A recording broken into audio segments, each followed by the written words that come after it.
لا الہ الا اللہ، تیرے صدقے میں آقا سارے جہاں کو دین ملا، بے دینوں نے کلمہ پڑھا لا الہ الا اللہ، حسبی ربی جل اللہ، ما فی قلبی غیر اللہ، نور محمد صلی اللہ، لا الہ الا اللہ، سمت نبی بو جہل گیا، آقا سے اس نے یہ کہا، گر ہوں نبی بتلاؤ ذرا، میری مٹھی میں ہے کیا،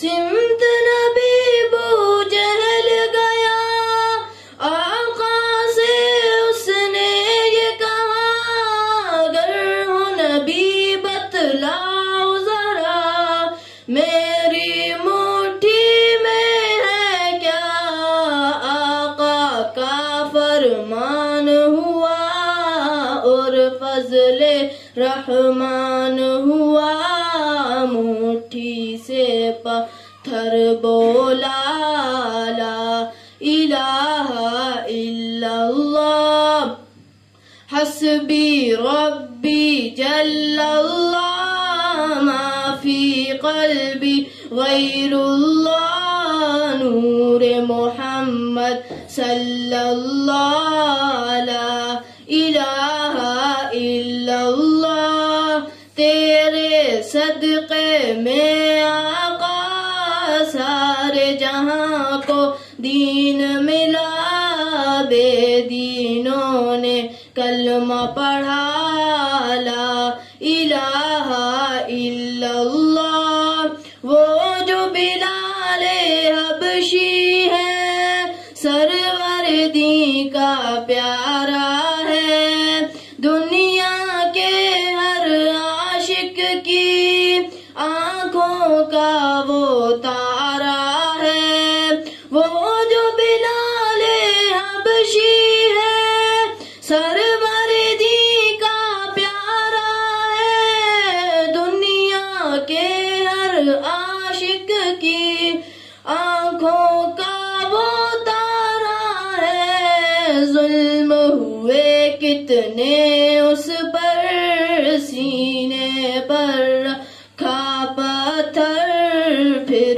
بھی لب پر جاری تھا، لا الہ الا اللہ، حسبی ربی جل اللہ، ما فی قلبی غیر اللہ، نور محمد صلی اللہ، لا الہ الا اللہ، تیرے صدقے میں آقا سارے جہاں کو دین ملا، بے دینوں نے کلمہ پڑھا، لا الہ الا اللہ، اپنی بہن سے بولے عمر، یہ تو بتا کیا کرتی تھی، میرے آنے سے پہلے کیا چپ کے پڑھتی تھی، اپنی بہن سے بولے عمر، یہ تو بتا کیا کرتی تھی، میرے آنے سے پہلے کیا چپ کے پڑھتی تھی، بہن نے جب قرآن پڑھا، سن کے کلام پاک خدا، دل بھی عمر کا بول اٹھا، لا الہ الا اللہ، حسبی ربی جل اللہ، ما فی قلبی غیر اللہ، نور محمد صلی اللہ، لا الہ الا اللہ، تیرے صدقے میں آقا سارے جہاں کو دین ملا، بے دینوں نے کلمہ پڑھا، لا الہ الا اللہ، لا الہ الا اللہ، لا الہ الا اللہ، لا الہ الا اللہ، محمد رسول اللہ۔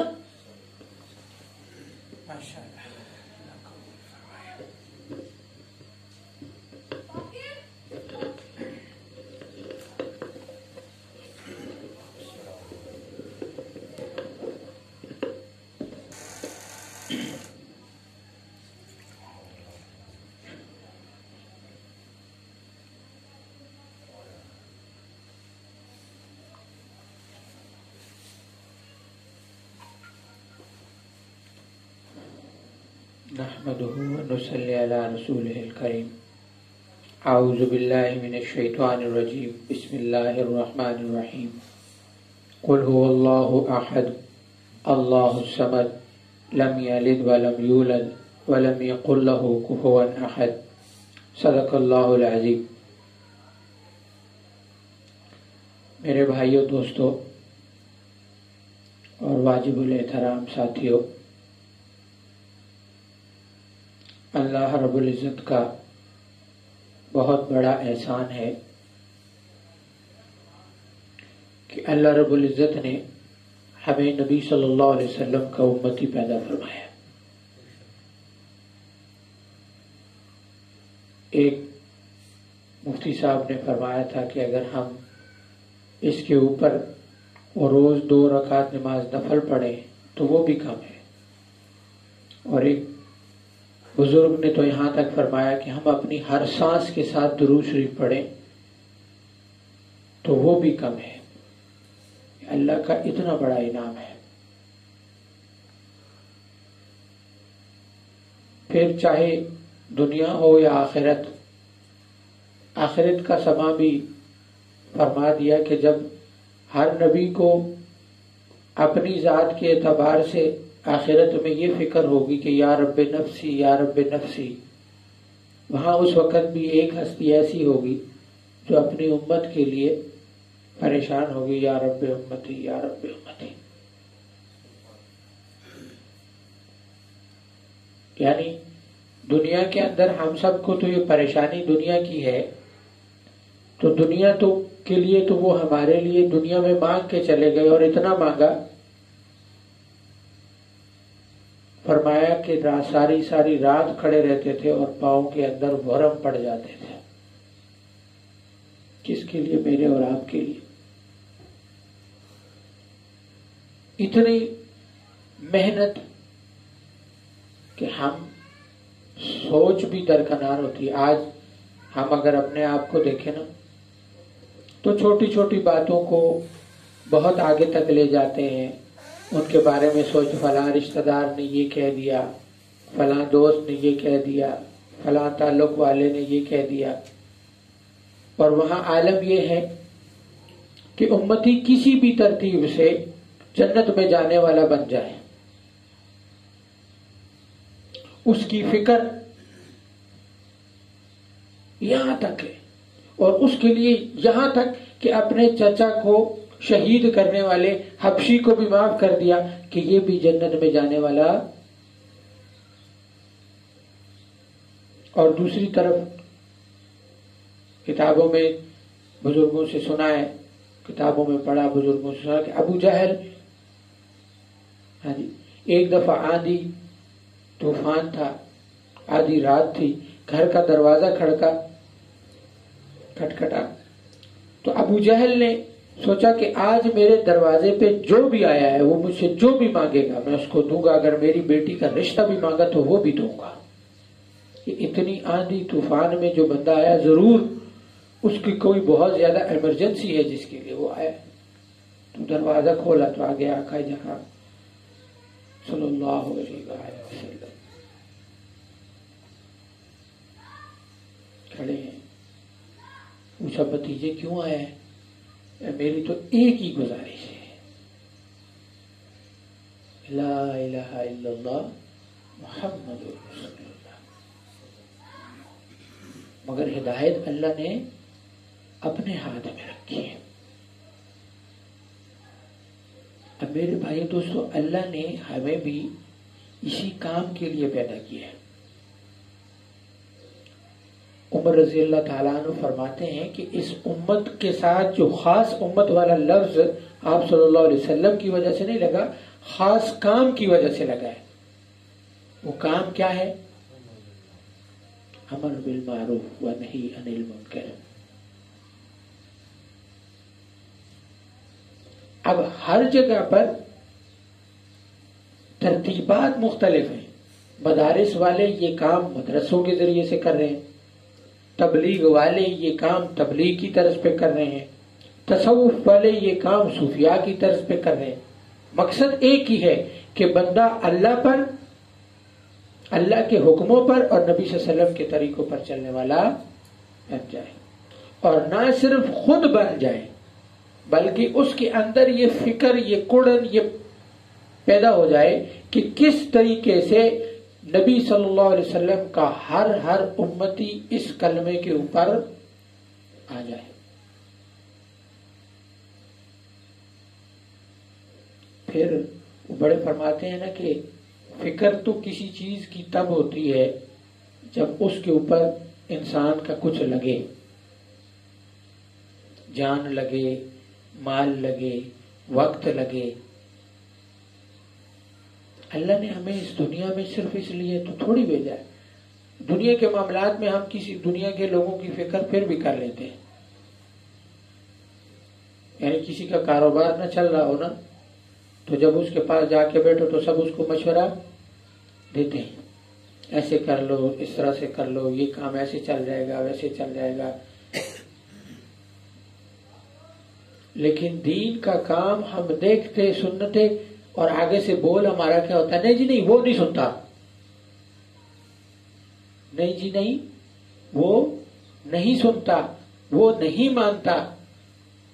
یہ فیصلہ کرنے والے میں اور آپ نہیں ہیں. ہمارا کام محنت کرنا ہے. اپنی آخری سانس تک ہم کسی کے پر کوشش کرتے رہیں. ممکن ہے ہماری آخری ہو اور وہ کلمہ پڑھ لے، اس کی آخری ہو اور وہ کلمہ پڑھ لے، یا کلمے پر اپنی زندگی گزارنا شروع کر دے. یہاں تو ہمارے پاس سارے کلمہ گو ہیں، لیکن مسئلہ یہ ہے کہ کلمے کی زندگی اپنانے والے لوگ کم ہیں. آج مسلمان پریشان کیوں ہے؟ کلمے کی زندگی چھوڑ چکا ہے، کلمے کے اوپر یقین نہیں ہے. جو لا الہ الا اللہ محمد رسول اللہ وہ آپ کو جنت کا ٹکٹ دلوا سکتا ہے، وہ آپ کی دنیا کے کام نہیں کر سکتا. مگر اس یقین سے لا الہ الا اللہ پڑھے تو صحیح نا.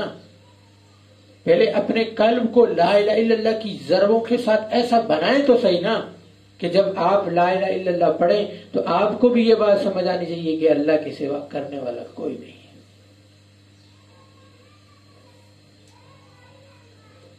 ہمارے دلوں کے اندر مختلف بت بنے ہوئے ہیں. ہم یہ کہتے ہیں کہ اللہ کی سوا کرتا تو کوئی نہیں، پر دکان پر بھی میں نہیں جانا ہے. اللہ کی سوا کرتا تو کوئی نہیں، پر دفتر بھی میں نہیں جانا ہے. مسئلہ یہ نہیں دفتر جانا منع نہیں ہے، کھیت میں جانا منع نہیں ہے، دکان میں جانا منع نہیں ہے، لیکن جب ٹکراؤ آ رہا ہے اس وقت دفتر نہیں چلے گا. جب ٹکراؤ آ رہا ہے اس وقت دکان نہیں چلے گی. جب ٹکراؤ آ رہا ہے اس وقت کھیت نہیں چلے گا. ٹکراؤ سے کیا مراد ہے؟ کہ جب نماز کا وقت ہے. اب آپ کہیں گے کہ نہیں میری دکان سے نہیں ہوتا، میرے دفتر سے نہیں ہوتا، اب نماز کا وقت ہے، اب اسی سے ہوگا. اب اللہ کا بلاوا ہے، اب میں اللہ کی طرف جاؤں گا. وہ اللہ کے حکموں اور نبی کے رستوں کو چھوڑ دینے کی وجہ سے یہ مسئلے بن رہے ہیں.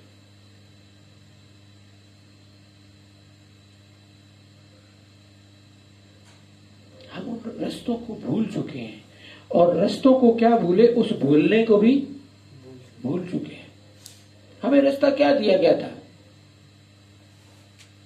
ہمارے اکابر کے رستوں کو اغیار نے اپنایا اور وہ دنیا پر راج کر رہے ہیں.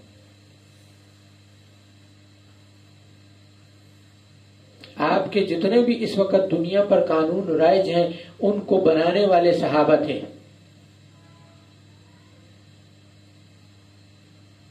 آپ کے پولیس کا نظام بنانے والے عمر رضی اللہ تعالیٰ عنہ، ٹیکس کا نظام بنانے والے عمر رضی اللہ تعالیٰ عنہ. ایجادات کی شروعات جہاں جہاں جدھر بھی جائیں آپ کو مسلمانوں کی ملے گی کہ اوپر وہ بیٹھے تھے. ہم نے چھوڑ دیا. آج ہم کہاں پر بیٹھے اور وہ کہاں پہ بیٹھے. وہ لوگ سائنس کو جادو سمجھتے تھے اس وقت، آج ہم سائنس کو جادو سمجھتے ہیں. یار گورے نے کیا چیز بنا دی. گورے کو دینے والا دماغ تو اللہ کا ہے، وہ تو اللہ نے دیا ہے، تب بنا لیا. اس کو مانتے ہیں، اس کے نہیں. ان چیزوں کے اندر یہ خصوصیات کس نے رکھی ہیں؟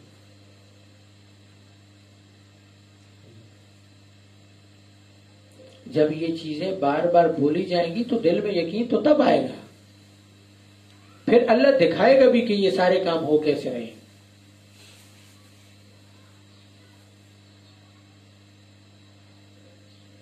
پھر اللہ دکھائے گا بھی. لیکن جب ہم اس رستے پر چلنا ہی نہیں چاہتے، ہم دین کی خدمت کرنا ہی نہیں چاہتے، تو پھر ہمارے کام کیسے بنیں گے؟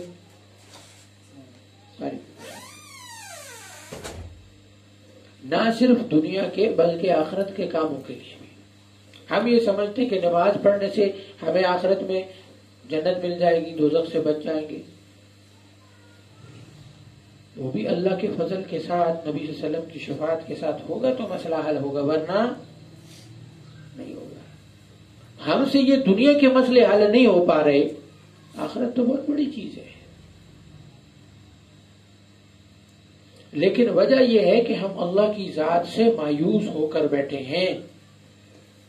ہم ایک چیز میں عرض کرتا چلوں، اللہ کی مدد تب تک نہیں آتی جب تک بندہ یہ نہیں کہتا لا الہ الا اللہ، یعنی اللہ ایک تو ہی ہے، تیرے سوا کوئی نہیں.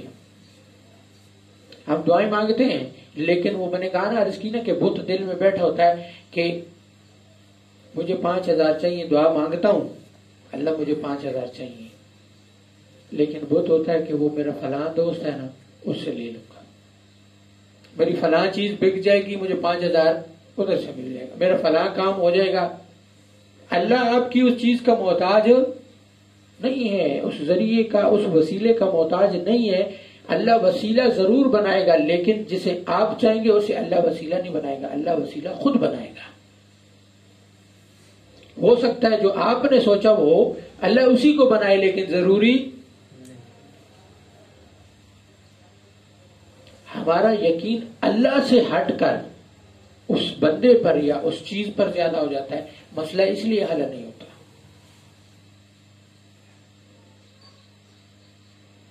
کیوں کہ جب حل اس سے نہیں ہو رہا تو پھر ہم اور زیادہ پریشان ہیں. اب اس نے نہیں دیا تو کون دے گا؟ تو پھر اس کا مطلب یہ ہے کہ یقین اس پہ زیادہ تھا، اللہ پر تھا. جب بیمار ٹھیک نہ ہو رہا ہو نا تو یہ فلاں ڈاکٹر کی دوائی سے ٹھیک ہو جاتا ہے، تو جب اس سے ٹھیک نہیں ہوتا تو کہتے ہیں یہ کیا ہو گیا، دوسرے کے پاس، تیسرے کے پاس. تو عرض کرنے کا مطلب یہ نہیں کہ ڈاکٹر کو چھوڑ دیں، عرض کرنے کا مطلب کہ پریشان نہ ہو. اللہ نے جب شفا کا وقت لکھا ہے اللہ دے دے گا. جتنی کوشش ہم دنیا پہ کریں اتنی نہیں کر سکتے تو کم از کم روزانہ کے اعتبار سے کچھ ذکر اور اللہ سے مانگنا اور نوافل تو ہونے چاہیے.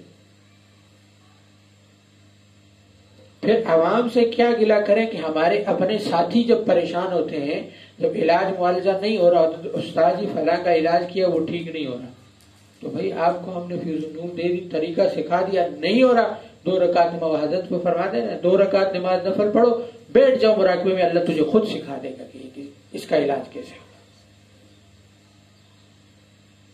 کیونکہ ابھی آپ کا یقین اس تسبیح پر آ چکا ہے، ابھی آپ کا یقین جنات پر آ چکا ہے، ابھی آپ کا یقین تعویذ پہ آ چکا ہے۔ جب اس سے نہیں ہوتا تو پھر پریشان ہو کے بڑے اب کون کرے گا؟ تو کرنا تو اللہ نے ہے نا، ادھر سے غافل کیوں ہوا ہے؟ اللہ تجھے اپنی طرف متوجہ کرنا چاہ رہا ہے۔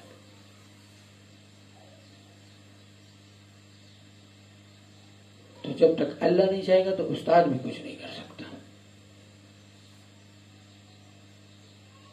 جب تک اللہ نہیں چاہے گا۔ حضرت فرماتے ہیں نا کہ جب تک شاذلی کسی انسان پر اعتبار کرے گا تو بربادی کے دروازے کھلے، اور جب اللہ کی ذات پر اعتبار کر کے جہاں بیٹھے گا اللہ کامیابیوں کے دروازے کھول دے گا۔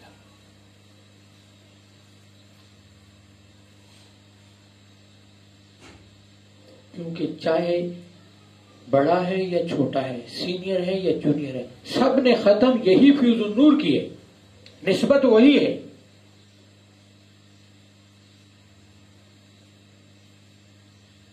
حضرت تو فرماتے ہیں کہ جو فیض النور ختم ہوا شاگرد آئے اس کو ڈانٹ دو، سینئر ہو تم کیوں یہ باتیں کر رہے ہو؟ علاج نہیں ہوتا، کلا نہیں ہوتا، یہ کیونکہ علاج معالجہ یا کوئی بھی چیز ہے وہ تو اللہ نے کرنی ہے۔ ابھی نہیں ہوا، ابھی اس کا وقت نہیں آیا۔ آپ علاج کے ساتھ جس کا بھی علاج کریں اس کے ساتھ دعا بھی مانگیں، ایک وقت آئے گا دعا اور توجہ ایک ہو جائے گی۔ آپ کسی کے لیے دعا مانگو گے، دل میں مانگو گے، اللہ اس کا کام کر دے گا۔ آگے ہو جائیں ساتھی، آگے ہو جائیں، دروازے کے بعد پھر کوئی آتا ہے، آگے ہو جائیں، آگے ہو جائیں۔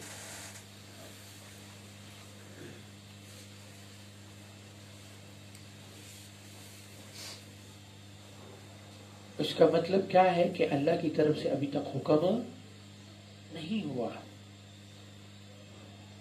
جب اللہ کا حکم ہوگا اس کو شفا مل جائے گی، اس کا کام ہو جائے گا۔ ابھی اس کے ذکر میں کمی ہے۔ حضرت فرماتے ہیں جب تمہارے کام نہیں ہو رہے تو سمجھ لو ابھی تمہارے ذکر میں کمی ہے، اپنے ذکر کی تعداد کو بڑھا دو۔